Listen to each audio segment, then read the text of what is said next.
O levels की आज मैं ये वीडियो बनाऊंगा आप लोगों के लिए। उसकी वजह ये है कि ओ लेवल्स के अगर मैंने ओ लेवल्स में ए स्टार्स लिए और मेरी दो डिस्टिंक्शंस थी, एक बायोलॉजी के अंदर और एक उर्दू के अंदर।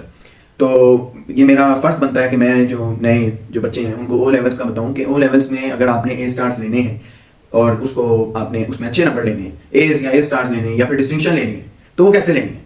तो पहली बात यह है, ए स्टार के बारे में तो मैं सिर्फ सिंपल ये बता दूं कि ए लेवल ओ लेवल के अंदर आपने एक तो अपनी जो स्कूल है उसको रेगुलर जाना है, आपने रेगुलर आपने अपनी क्लासेस लेनी है। जो टीचर आपको होमवर्क दे वो आपने रेगुलर करना है। और जो आपको क्या कहते हैं कि अगर टीचर आपको बताएगा कि आपने ये पास पेपर अटेम्प्ट करना है तो आपने वो पास पेपर अटेम्प्ट करके टीचर ही के पास लेके आना है और बताना है कि भाई ये मैंने पेपर अटेम्प्ट किया, तो आप इसमें गलतियां निकालें। और फिर वो जो गलतियां निकालें तो उन गलतियों को आपने देखना भी है, दोबारा वर्क ऑन करना है उसके ऊपर कि ये गलतियां जो निकली हैं ये यानी मैं कहाँ गलती कर रहा हूँ और इसको कैसे सही करूँ। फिर टीचर से ही पूछना है कि इसको कैसे सही करूँ। दूसरी चीज़ ये है ए स्टार के लिए जो मैं बताना चाहूँगा, उसमें सबसे बड़ी बात ये है कि अपने टाइम टेबल को फॉलो करें। एक अपना शेड्यूल बनाएं कि जी मेरा टाइम टेबल ये है कि मैंने इतने बजे मैंने जो आपको अच्छा लगता है कि ये मेरा खेलने का टाइम है, ये मेरा पढ़ने का टाइम है, ये मेरा स्टडीज़ का टाइम है। और स्टडीज़ के और ये कभी भी नहीं करना है कि भाई कोई और को करिकुलर एक्टिविटी नहीं कर रहे, बस सिर्फ जो है किताब पकड़ के बैठे हुए सारा दिन वही करे जा रहे हैं। आपने अपनी और भी एक्टिविटीज़ ढूंढनी है। को करिकुलर एक्टिविटी स्कूल के अंदर भी हो सकती है, स्कूल के बाहर भी हो सकती हैं। तो स्कूल के बाहर जो को करिकुलर एक्टिविटीज होंगी, आप ये बेटर आप जानते हैं कि आप कहाँ पे को करिकुलर एक्टिविटीज परफॉर्म कर रहे हैं।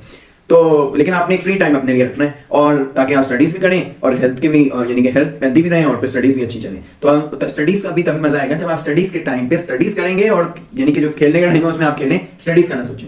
और दूसरी चीज कि जो सबसे इंपॉर्टेंट है कि ए स्टार के लिए मुझे क्या करना चाहिए, उसमें प्रैक्टिस प्रैक्टिस और प्रैक्टिस। यानी जितनी प्रैक्टिस करेंगे, जितने पास पेपर्स करेंगे, उतनी ही आपकी गिरफ्त मजबूत होगी और उतने ही आप जो है वो क्या कहते हैं कि आप काबिल होंगे और ज्यादा आप यानी काबिल होंगे, ए स्टार के काबिल होंगे। और इसमें मेन चीज जो मैं बताना चाहूंगा, अपने आप को ओवरलोड नहीं करना। बच्चे क्या करते हैं, परेशान हो जाते हैं, माँ बाप परेशान है कि भाई ए स्टार आएगा या नहीं आएगा, एकेडमी ज्वाइन कर लो, या ए स्टार आएगा या नहीं आएगा। तो अगर क्योंकि उनको कंफर्म तो नहीं होता कि स्टार आएगा तो एकेडमी ज्वाइन कर लो बेहतर है। तो बच्चा कह रहा होता है कि वालिदैन मुझे एकेडमी ज्वाइन करने की जरूरत नहीं है, मैं ये काम खुद भी अंजाम दे सकता हूँ। और ऐसे जो बच्चे होते हैं इन पर यकीन करना चाहिए और वाकई में वो प्रूव करते हैं कि हमें एकेडमी की कोई जरूरत नहीं थी, हम एकेडमी लिए बगैर भी स्टार ले सकते थे। और इसमें मेन चीज मैं जो बताना चाहूंगा ना वो ये कि अपने आप को ओवरलोड नहीं कर लेना कि हर चीज से कट गए और बस अब स्टडीज। ओवरलोड से, एक्स्ट्रा प्रेशर से, एक्स्ट्रा इमोशन से बंदा और ज्यादा जो है ना उसको हेल्थ इश्यूज हो जाते हैं, मेंटल इश्यूज हो जाते हैं पढ़ाई के बाद। यानी वो और चीजें सोचने लग जाते हैं कि क्या ये चीज मैं कर सकूंगा, ए स्टार मेरा आएगा। क्योंकि ए स्टार का एक प्रेशर है कि उसको पता होता है कि मैं सब्जेक्ट में वीक हूं। क्योंकि सारे बच्चे ही लाइक नहीं होंगे,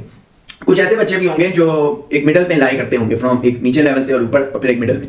तो उन बच्चों के लिए ये थोड़ी है कि वो ये कहें कि हम जो है कंफर्म तो नहीं होता, किसी की अंग्रेजी वीक है, किसी की उर्दू वीक है, कोई मैथ्स में वीक है, लेकिन वो चाह रहे हैं कि मेरा ए स्टार है क्योंकि फैमिली का प्रेशर, पेरेंट्स का प्रेशर बहुत है। तो उनको कहेंगे आप एकेडमी ज्वाइन करें, लेकिन और वो ओवरलोड में भी होंगे। जो चीज कर भी शायद सकते हो वो भी ओवरलोड की वजह से या अपने आप को एक्स्ट्रा बर्डन डाल के या ज्यादा सोच के उसको खत्म कर लेते हैं, तबाह कर लेते हैं। अब मैं आपको एक मेन चीज बताऊंगा इसकी तरफ क्या है। अगर आप वाकई कंसर्न है ना कि मैंने ए स्टार लेना है तो इसका सबसे वाहिद और बड़ा जबरदस्त हल यही है जो मैंने किया। और मैं आपको ये चीज जो बताऊंगा ना ये कहीं किसी को नहीं पता, क्योंकि मेरा अपना तजर्बा है, मैंने ये चीज की भी है और सक्सेसफुल रहा हूं, दो डिस्टिंक्शंस नहीं है। तो इसमें मैं एक मेन बात आपको बताऊंगा और ये मैं आज बता ही देता हूं। वो ये कि मैं ना ऐसा करता था कि जैसे अपना चार्ट बनाया, जो चार्ट बना के उसमें मैं लिखता था या रजिस्टर ले लिया, उसमें पेज खोला और वो लिखे कि भाई क्योंकि पहले तो 2 साल आपका पहले साल तो आपका वो होता है पाक स्टडीज और इस्लामियात का, उसके बाद की बात बता रहा हूँ। आप उसका भी शेड्यूल बनाए कि मैं जो वो बात मैं अलग करूंगा, लेकिन पहले ये सुने, जो आपके एग्जाम हैं आप अपने घर में अपने एग्जाम लें।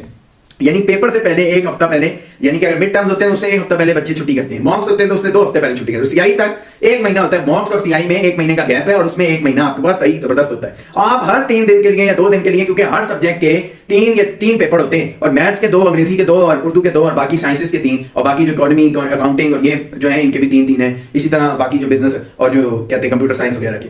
अच्छा, अब जो मेन चीज है वो क्या करनी है, आपने जिस भी रेस्पेक्टिव आपने चूज किए में आपने क्या करना है कि अपने रजिस्टर में लिखना है कि मेरा मंडे ट्यूसडे वेडनेसडे मेरा बायो पेपर 1 है और मेरा जो है वो इतने बजे बायो पेपर 1 है। टाइमर लगा के आप ये कर रहे हो, सेट है टाइमर, 1 सेकंड भी ना ऊपर ना कम, समझे, कम हो जाए तो बेहतर है। लेकिन मैं कह रहा हूं टाइमर जो है वो एग्जैक्ट होना चाहिए, उससे ज्यादा एक्स्ट्रा टाइम नहीं लेना। अगर एक्स्ट्रा टाइम नहीं है तो अपने नंबर वहीं पे काटने। और इसी तरह आपने लगाना कि भाई मेरा मैथ्स पेपर 1 है, ट्यूसडे को मैथ्स पेपर 2 लूंगा अपना, फिर इस दिन मैं इंग्लिश पेपर 1 इंग्लिश पेपर 2 अपने ही लूंगा। अपने ही पेपर चार्ट बना लिया, उसमें ये लिखते गए कि पेपर 1 पेपर 2 पेपर 3 इस तरह में करके अपने लेंगे आप। अच्छा, आप जब लेने के बाद अपने टेस्ट सारे आपका आ गए, एक एक करके आप चेक करेंगे। या बेहतर यही होगा कि आपने अगर एक दिन में 4 पेपर किए हैं, यानी हर पेपर डिफरेंट किया, सबका किया ना जैसे कंबाइन करके, तो उसको आपने चेकिंग करनी है। आपने खुद ही उसको मार्किंग करते वक्त ये नहीं कहना कि मैं चलो नंबर दे देता हूं। जहां नंबर कटते हैं हल्के से भी कटते हैं तो आपने नंबर काटने हैं।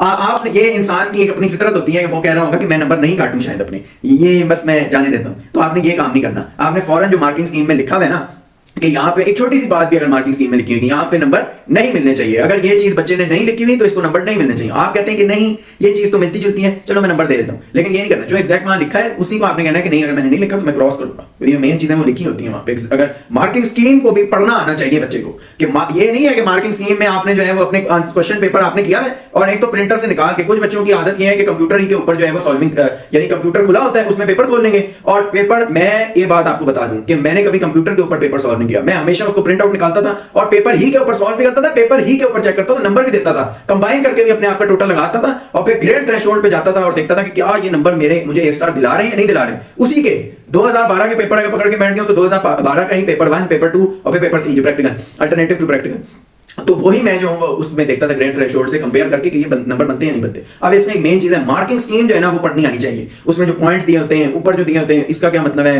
एक्स्ट्रा अगर लिखा है उसका क्या मतलब, वो जो एब्रिविएशन में दिए होते हैं वो आपको पता होना चाहिए। और मार्किंग स्कीम के बाद जो ज्यादा बड़ी चीज है वो है एग्जामिनर रिपोर्ट। ये नहीं होता। अब बच्चे क्या कहते हैं, ओ भाई मैंने 20 साल के पास पेपर कर लिया, उनका कोई फायदा नहीं है। अगर आपने मार्क्स स्कीम नहीं पढ़ी, आपने अगर एग्जामिनर रिपोर्ट नहीं पढ़ी, तो उन पेपर करने का कोई फायदा नहीं है। क्योंकि भाई जो कहते हैं ना जिस्ट है, यानी कि जो उसके क्रक्स है वो आपने फॉलो ही किया। एसेंशियल पार्ट को, जो मेरी बात मैं बता रहा हूं, एसेंशियल पार्ट और क्रक्स जिसे हम क्रक्स कहते हैं, वो आपने जब फॉलो ही नहीं किया उस चीज का, तो उसका कोई फायदा नहीं। तो पास पेपर, मार्किंग स्कीम और दूसरा एग्जामिनर रिपोर्ट। एग्जामिनर रिपोर्ट आपने बेहतरीन करके पढ़नी है और ये नहीं होगा कि एक दिन से फर्क पड़ जाएगा। जब आप 3-4 दफा इस तरह पेपर करेंगे, एग्जामिनर रिपोर्ट पढ़ेंगे, तो यकीन माने कि कोई आपको सीआई में ना कोई कंपीट नहीं आपसे कर सकता, क्योंकि आपको एक डिसिप्लिन आ जाएगा। ये एग्जाम्स भी ना एक डिसिप्लिन होते हैं। ये एग्जाम अटेम्प्ट करना, पेपर अटेम्प्ट करना, ये डिसिप्लिन है। जब बच्चा पहले 8 क्लास से 9 में आता है, पेपर का कोई डिसिप्लिन नहीं होता। सिर्फ ये होता है कि भाई मैंने नंबर ले दें। पेपर डिसिप्लिन आना चाहिए, एग्जाम डिसिप्लिन। और वो तभी आता है जब बच्चा एग्जामिनर रिपोर्ट पढ़ता है कि भाई मुझसे एग्जामिनर मांगता क्या है, चाहता क्या है। ये बस मेरी एक इसमें बात थी। और